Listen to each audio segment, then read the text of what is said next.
God's timing is better. Alam mo, sa buhay natin, isa yan sa mga dapat nating mapag-aralan, lalo na sa ating relasyon sa Diyos. Kung nagtitiwala tayo sa Kanya, dapat diretso ito. Full trust, ika nga.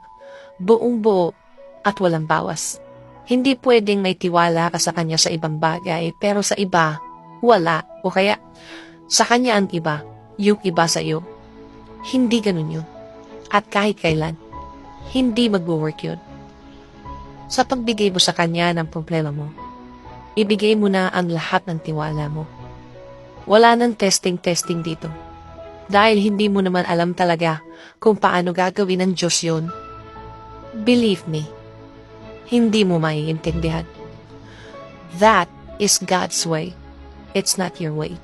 Plano niya, hindi plano mo. Timing niya, hindi timing. Magkaiba yun. Kaya kung minsan, binigay mo na sa Kanya ang problema tapos mapapansin mo na parang walang nangyayari.